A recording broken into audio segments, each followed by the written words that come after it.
The driver was about to get in his car when a top-tier hitman confronted him, pressing a silenced gun to his back and forcing him into the trunk. No sooner had he lied down than the hitman pulled the trigger.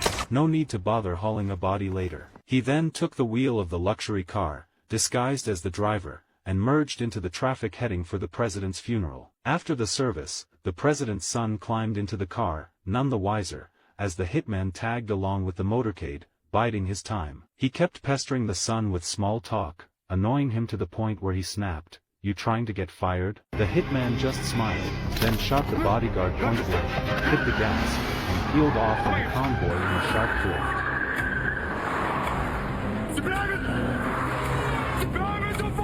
drift. The president's son nearly wet himself, fumbling for his phone to call for help. To stop him, the hitman swerved wildly, making him dizzy, then rammed the car to knock the phone from his hand. But the move sent them careening. They hit a pedestrian and nearly flipped. He tried to reverse, but a car backing up blocked his path, and were already closing in. A top bodyguard blew out one of his tires with a single shot. Desperate, he gunned it onto the sidewalk, timed a crash into a support beam, and blocked the pursuers. Once clear near a church, he stopped. That's when the president's son realized, this was the Jackal, the elite hitman he'd hired to kill his own father, the president. He'd stiffed the Jackal on the even sent him insulting messages, confident his security would protect him. Now, with a gun to his head, he begged to pay up, but this was never about money anymore. "No one's ever told the Jackal, fuck you, and lived," he said. "You'll be the first, and last."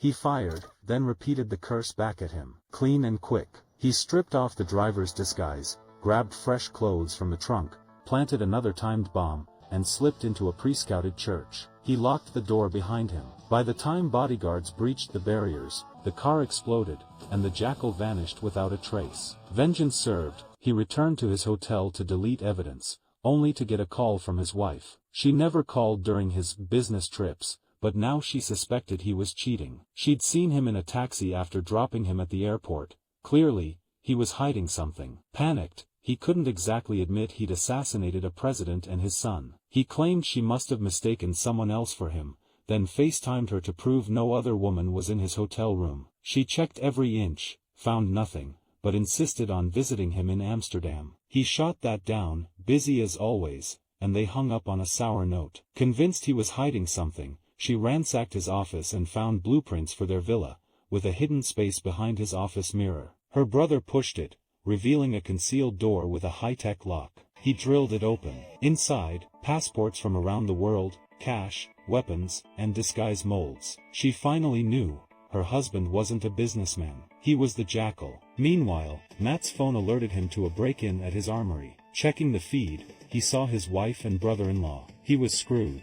Part 4. The Jackal, in his BMW, rear-ends a truck by accident. He gets out, no apology, offering the driver 20 grand to shoo him away. But the driver, ticked off by the attitude, refuses to settle no matter what. He insists on flagging down a passing patrol car, determined to make this stick. Little does he know, this guy's a top-tier hitman. The cop barely cracks open the trunk and spots the guy's weapon when, bam, the hitman drops him with a shot. He chucks the weapon to the driver, swipes the cop's gun, and puts a bullet in him too. A smooth move, framing it as a shootout between the driver and the cop, like he was never even there. The hitman's in such a rush because he's got 5 days to take out world's richest man, Musk. Every second counts. Musk is set to host a conference in Tallinn, so the Jackal scouts the venue early, hunting for a vantage point. He intentionally shoves a metal wallet in his pocket to set off the alarm, striking up a conversation with the security guy, making sure he's memorable. Then, using the chaos of the electronic music festival as cover,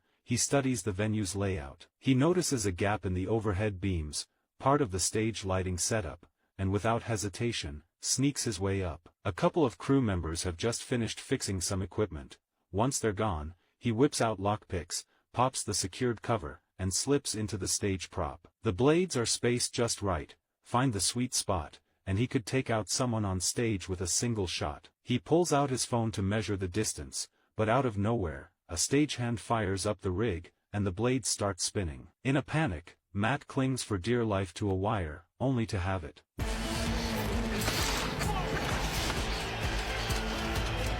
Lucky for him, the noise is deafening, no one notices. Matt scrambles back onto the blades faster than lightning, barely escaping with his life. Afterward, he tracks down that crew member, asking for help finding his lost phone. Silver lining, their chat gets them chummier, and Matt scores his personal number, perfect for a future disguise. With the location and a potential identity sorted, next up, the weapon. Metal can't get through security, so his sniper rifle needs to be plastic, small enough to smuggle in. A woman with a hurt foot nearby gives him an idea. A weaponsmith 3D prints a plastic sniper rifle based on his idea. When disassembled, the parts fit together into a shoe. Wrap it in bandages, and he'll pass as a foot injury victim, tricking security to get inside. To test its power, Matt grabs a watermelon from a fruit stand, draws a face on it, and hangs it from a tree. He steps back to the distance from the roof to the stage, secures the rifle to another tree with a rope,